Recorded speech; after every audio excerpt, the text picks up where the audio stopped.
Hi, and thanks for joining us for a bonus episode of Talking Cars. I'm Mike Quincy. I'm Jake Fisher. So, Jake, we have some news about the latest developments regarding active driving assist systems. What can you tell us?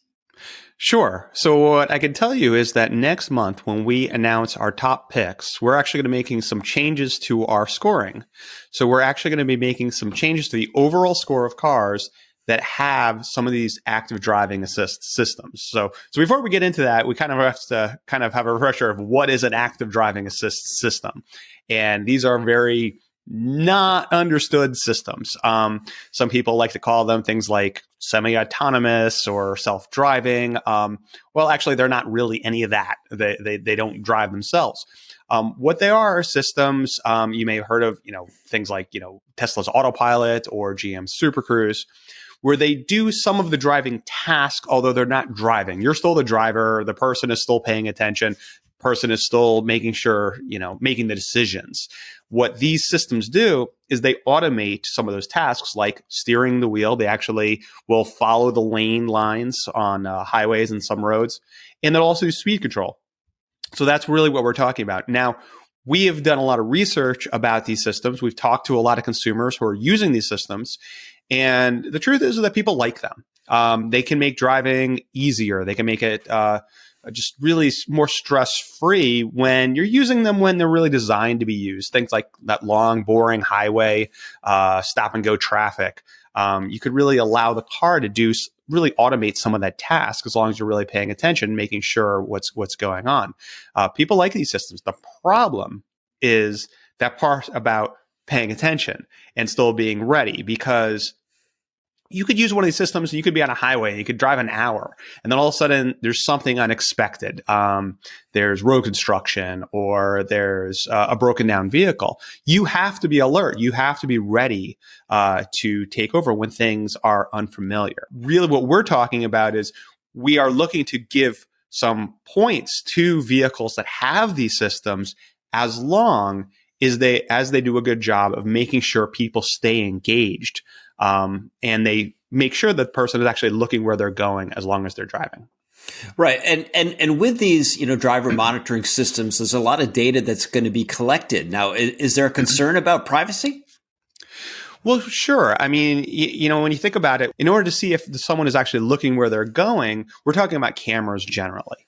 Fortunately, we've done research, and the systems that we will be giving credit to, General Motors with their Super Cruise system, as well as Ford with their Blue Cruise system, these systems do not record information about you. They're not sending information about you off board or back to the home office or anything like this. They're respecting your privacy. And that's our expectation with these systems, that's how they should be operating.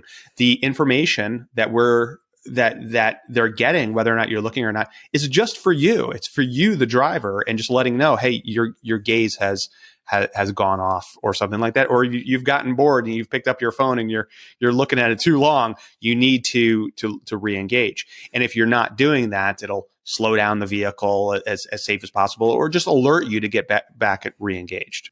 Now, the Insurance Institute for Highway Safety has some news about these systems as well. How is CR doing it differently?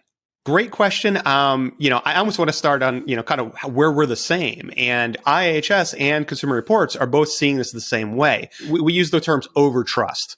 If these systems start really working well, you almost overtrust them. And, again, I'm not talking about trying to trick the system out or doing something nefarious. I'm just saying that when you kind of relax behind the wheel of something, your eyes might drift or your attention might drift. IIHS also sees this as a real concern. And IIHS, what they're doing is kind of taking this deep dive and really looking at rating the direct driver monitoring systems, these systems of checking to make sure that the driver is engaged. Now, what we're doing is, and we've been doing this for a while, we've been rating how the systems operate in terms of steering you down the road, in terms of the convenience of that, but take into account that we want to make sure that you're looking where you're going. IIHS is really complementing what we're doing by taking this deep dive into how these driver monitoring systems works. And it really works great that we're, both organizations are really kind of driving in the same direction, with our hands on the wheel, with our eyes on the road. Mm-hmm. And we're going to be looking and seeing what they find, seeing how they rate these systems. And we may actually wind up using some of their ratings and saying, well, to get credit for your system, you need to have an IIHS ratings of something or other. Their ratings aren't out yet, but it'll be later this year. They'll be talking about that and rating vehicles, rating those systems. So really, the takeaway here is that even with all these advances in automotive safety, drivers still have to remain engaged. They still have to actually drive. Yeah, absolutely. And this technology is great if the driver does what they're good at and the technology does what they're good at. You put them all together, and it's going to make driving easier. Potentially, it could make it safer. We'll see as the technology evolves. I mean, it makes certainly doing my job very exciting. Mm-hmm. I don't think it can be said any better than that. And I'll just remind our audience to check back with consumerreports.org for all the latest developments on automotive safety. And be sure to tune into our regular Talking Cars podcast for all the latest happenings of the automotive industry and what's going on at our test track. Thanks so much for tuning in. We'll see you next time.